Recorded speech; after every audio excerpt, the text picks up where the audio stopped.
성도 여러분 안녕하십니까? 고영기 목사입니다. 그동안 오리드로 성경 읽기 첫 번째, 두 번째 영상을 찍고 좀 시간이 오래 걸렸습니다. 여러 가지 일들을 처리하고 새로운 일들을 계획하면서 조금 시간이 오래 걸리게 된 점 죄송한 말씀 드리고요. 그래서 성경 묵상 읽기를 시작하면서 오리드에 대해서 다시 한번 첫 번째, 두 번째 과정을 정리를 간단하게 해드리려고 합니다. 첫 번째 오리드의 O는 오브젝티브라고 하는 단어에서 따온 O입니다. 객관적인, 실제하는, 실증적인 이란 뜻을 가지고 있는 이 단어가 말해주고 있듯이 오리드의 첫 번째 과정에서는 성경을 읽으면서 아주 단순하게 내용을 파악하는 단계입니다.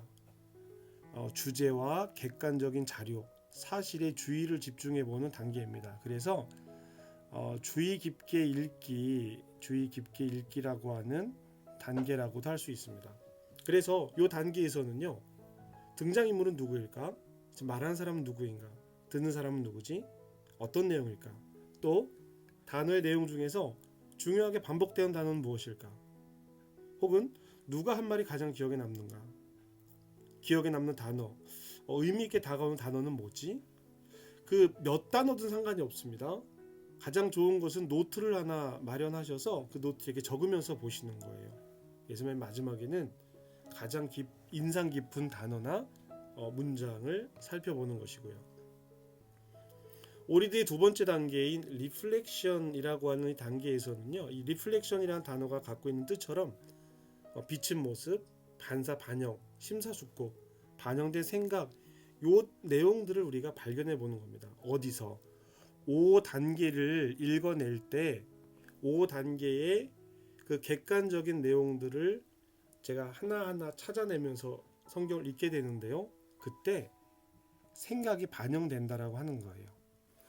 내가 왜 그 단어를 중요하게 여기는지, 왜 그 단어를 골라냈는지, 그 단어가 나한테 왜 마음에 와 닿았는지, 이런 생각들을 요 단계에서 적어놓은 단어들을 이렇게 노트에 쭉 적어놓은 단어들을 보면서 연관성들을 한번 생각해 보는 겁니다. 그리고 이 단어들로 떠오른 이미지들을 생각해 보는 거예요. 그래서 이 단계에서는 5단계에 반영된 생각들, 즉 개인적인 반응, 생각, 감정 찾아보는 건데요. 성경을 읽는 동안에 어떤 기억이나 어떤 감정이 떠오르는가? 화나. 기분 좋아. 따뜻해. 행복해. 난 이 말이 마음에 들지 않아. 뭐 이런 느낌들, 첫 느낌, 첫 반응, 또는 연상되는 어떤 사건들. 어렸을 때 어떤 일이 떠올라. 그때 나는 이런 일을 당했었지. 이런 감정과 비슷한 것 같아. 뭐 이런 것들을 생각해 보는 거예요. 아니면 성경에 여러 인물들이 등장을 해서 이야기를 나누고 있다면 나는 성경 속에 어떤 사람인가를 생각해 보는 겁니다. 성경 속에 어떤 사람인가. 아니면 제 3자 입장에서 이 상황 속에서 나는 어떤 생각을 하고 있을까? 나라면 이렇게 말할 텐데. 한번 생각해 보는 거고요. 그리고 맨 마지막에 이것과 관련된 나의 경험, 비슷한 경험이 있었는가를 생각해 보는 겁니다. 생각해 보는 거예요. 그래서 내가 왜 이런 단어들을 골라냈고 왜 이런 문단들을 골라냈을까? 이 단어가 나에게 준 의미는 무엇일까? 이것을 생각해 보는 단계입니다. 그래서 오리의 R까지 온 거고요. 오리드의 R까지 온 겁니다.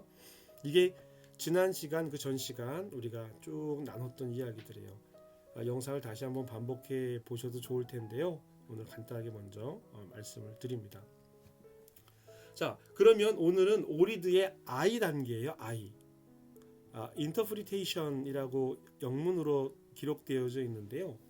이 인터프리테이션의 I 부분, 즉 해석입니다. 무엇을 해석하느냐? R 단계에 반영된 내 생각들을요 해석해 보는 거예요. 누가? 내가 나를 생각해 보는 겁니다. 왜 그 단어를 골랐을 때 그런 생각이 들었을까? 왜 그 단어에서 그런 마음이 들었을까? R 단계에서 했던 내용들을요 다시 한번 더 깊게 더 살펴보고 그 의미를 해석하는 단계입니다. 즉, 이 단계에서는요, 주로 나의 감정과 나의 반응들을 돌아보게 됩니다. 내 반응에 대한 해석. 사실은 이 부분이 가장 좀 어려운 단계일 수 있어요. 성경을 자세히 읽는다라고 했을 때, 자세히 읽는다라고 하는 것은 깊이 읽는다, 깊이 읽기랑 같은 내용의 말일 수 있어요. 깊이 읽는다. 깊이 읽는다라는 말은 해석하면서 읽는다라고 할 수 있습니다. 여기서 해석이 성경의 어떤 뜻을 해석한다라기보다는요, 저는 이 해석을 자기의 감정 해석이라고 보고 싶어요. 그래서 내가 나를 한번 살펴보는 겁니다. 그래서 이 단계에서는 성경을 읽는 동안 어떤 기억이나 감정이 떠올랐는가? 성경을 읽는 나의 첫 느낌, 나의 첫 반응은 무엇이었을까? 왜 그런 기억이 떠오르고 감정이 떠올랐을까? 무엇이 연상되었을까? 요거 O와 R 단계를 통해서 해냈던 일들입니다. 그러면 이제 왜 그것이 연상되었을까? 이 부분이 인터프리테이션 부분이에요. 해석하는 부분입니다. 이 상황에서 당신은 어떤 생각이 떠오르나요? 당신은 성경 속의 인물 중 누구인가요? O와 R 단계에서 생각했던 이야기죠. 왜 그 사람에게 집중되었을까? 왜 그 사람에 집중되었을까? 여기서는 온통 이 왜라는 질문을 던지는 시간입니다. 내가 왜 그 단어가 떠올랐지? 왜 그 단어에 마음이 갔지? 왜 그 단어를 선택했지? 리플렉션 단계의 모든 것을 해석해 보는 거예요. 자기 마음과 내 반응에 대해서 해석해 보는 시간입니다. 그래서 이 시간이 어떻게 보면은요, 가장 집중해야 하는 시간입니다. 5단계와 R단계에서는요, 즉각적으로 떠오르는 생각들을 기록하는 게 중요해요. 이게 좀 감추지 않고 포장하지 않고 즉각적으로 떠오르는 감정들을 해석해내서 기록하는 것이 중요한데요. 요 단계에서는요, 이 단계에서는 집중해서 내 생각들을 살펴보는 시간이 필요한 겁니다. 그래서 조금은 힘들지만 여기에 객관화라는 것이 좀 필요해요. 나를 조금 떨어뜨려서 나를 좀 다른 사람처럼 보고 이야기하는 것이 좀 중요하게 다가옵니다. 때로는 이 시간이 좀 힘들기도 해요. 그러면 이 인터프리테이션 이 과정을 어떻게 할 것인가? 우리 누가복음 우리가 읽고 있었는데요. 여러분 누가복음 좀 더 읽어 보셨습니까? 누가복음에는 우리가 지난 시간에서 함께 다뤘던 것처럼 누가복음 15장의 탕자의 비유에는 여러 가지 이야기들이 복합적으로 기록이 되어 있습니다.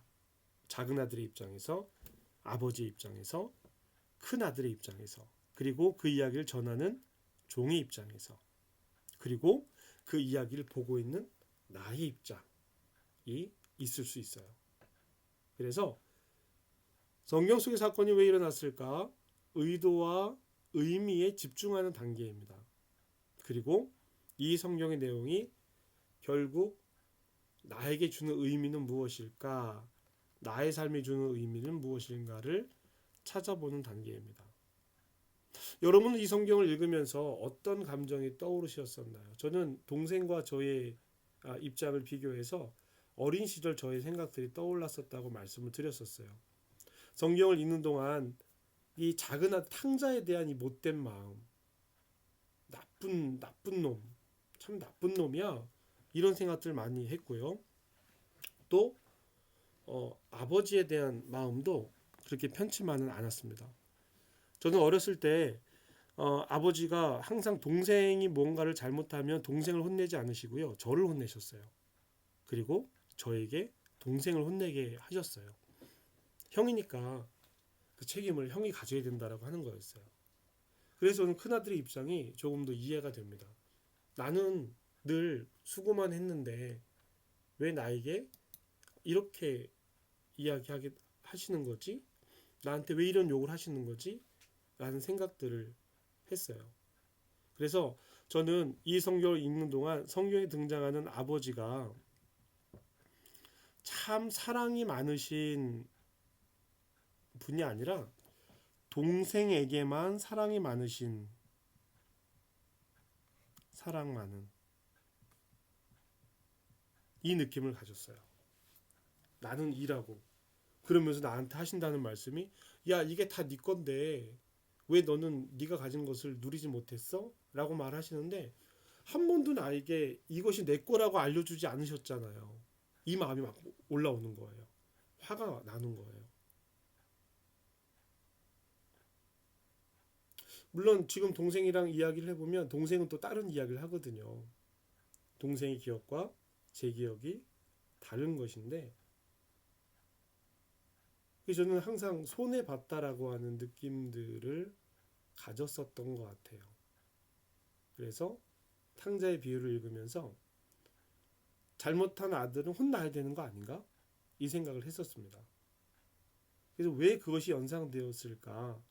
왜 내가 큰 아들의 입장에서 반응을 했었을까? 내가 큰 아들이기 때문에, 그리고 큰 아들이라서, 장남이라서 가지고 있는 삶의 무게 때문에 이런 것들이 연상이 되었어요. 근데 왜 그렇게 되었을까 생각해 보면, 어릴 때부터 아버지로부터 받았던 그 강한 중압감, 넌 형이니까. 그런데 막상 제가 목회를 하고 나서는 형 노릇을 잘 못하는 거예요. 형 노릇을 잘 못하고, 보통 한국 사회가 요구하는 큰 아들 노릇을 잘 못하는 거였어요. 그래서 저에게는 항상 큰 아들이라고 하는 부담감과 그 역할을 하지 못하는 미안함, 그리고 어릴 때부터 가져왔던 장남이라고 하는 그 부담감들이 이 동생을 향한 형의 마음에 이렇게 잘 이입이 되는 것 같았어요. 그래서 저는 성경 속의 등장인물 속에서는 큰 형에게 저를 감정이입을 많이 했고요. 그 사람에게 집중된 이유는 비슷한 상황이었다. 동생이 뭐 나쁜 짓을 했다라는 것은 아닌데요. 두 형제가 있었고요. 두 형제, 저랑 비슷한 상황이었죠. 그리고 항상 아버지가 저에게 장남의 역할을 강조하셨었다라는 것이 저에게는 좀 부담이 됐었습니다. 너 이 집안을 일으켜야 돼, 이 집안 살려야 돼, 뭐 이런 내용들이 참 부담스러웠다라는 것이죠. 그래서 제가 이 전 단계, 이 사람에 대해서 깊게 생각해 보면서 이 해석하는 입장에서 이 내용이 내 삶에 주는 의미는 무엇일까? 제가 큰아들의 입장에서 쭉 얘기를 했지만 성경에서 말하고 있지 않은 것이 하나가 있었습니다. 뭐냐면 아버지가 큰아들에게 뭔가를 요구하는 내용이 나오지 않았어요. 아버지가 큰아들에게 무언가를 요구하는 내용이 나오지 않았습니다. 너는 이걸 해야 돼. 너는 큰아들이니까 집안을 잘 지켜야 돼. 재산을 잘 지켜야 돼. 이런 얘기를 하지 않았어요. 물론 이 탕자의 이야기가 큰 이야기의 맥락이 그렇게 지나가고 있기 때문에 그 이야기가 없을지 모르겠지만 제가 읽기로는요. 제 읽기에서는 그 내용이 나오지 않았었다라고 하는 것이었습니다. 그런데 아버지에 대해서 큰아들이 불만을 가진 거예요. 불만을. 너는 나와 항상 함께 있으니 내 것이 다 내 것이로다 라고 하는 그 말의 의미, 지금 누가복음은 제가 신학을 공부한 입장에서 누가복음은 이방인들을 향한 복음서이기 때문에 이 이야기가 이방인들, 너는 나와 함께한 사람들이었고 내가 동생이 죽었다 살아났으니까 기뻐하겠다, 이 부분에만 초점을 맞춰서 읽었었는데요. 근데 이것이 큰아들에게 아버지가 무언가를 요구하지 않았었다라는 것을 제가 놓치고 있었더라고요. 저 역시 이 단계에서 내가 왜 이렇게 반응했었을까라고 했을 때 내가 내 입장에서 내 마음만 생각했던 거예요. 아버지의 마음이나 동생의 입장에서는 크게 생각해보지 못했던 것입니다. 성경을 내 입장에서만 읽었던 거예요. 왜? 나는 늘 그것이 부담이었고 지금도 부담이었던 겁니다. 그래서 이 누가복음 15장 탕자의 비유를 읽으면서 저의 정서적인 느낌, 마음의 느낌들을 해석해내는 의미는 채무 의식이었어요. 아무도 요구하지 않았는데 내가 빚진 사람처럼 내가 그것을 하지 못해서 부담되어 있는 그런 느낌들을, 그런 감정들을 저는 이 성경을 통해서 읽었습니다. 그리고 무엇을 느꼈냐면 그것을 아무도 요구하지 않았다라는 것. 그런데 우리는 많은 경우 자기 스스로가 자기에게 준 의미, 자기가 가진 그 인상들을 가지고 누군가가 나한테 요구했다라고 하는 착각을 갖는 것은 아닐까라고 하는 이야기를 읽어냈습니다. 이것이 이 오리드의 인터프리테이션 과정을 통해서 누가복음 15장 11절에서 32절에 있는 탕자의 이야기를 읽은 저에 대한 해석이 되는 것입니다. 여러분들은 이 과정을 통해서 어떤 마음을 해석해 보셨는지요? 이 성경을 읽으면서 여러분들은 어떤 자신의 모습을 발견하게 되는가? 왜 그것을 연상하고 왜 그 사람에게 집중되었고 왜 그런 반응이 나왔고 왜 그런 기억이나 감정들이 올라왔을까? 이것을 생각해 보는 것이 매우 중요한 과정입니다. 즉 우리는 자기를 통해서 세상을 보는 것입니다. 내가 보는 것만큼만 보이는 거예요.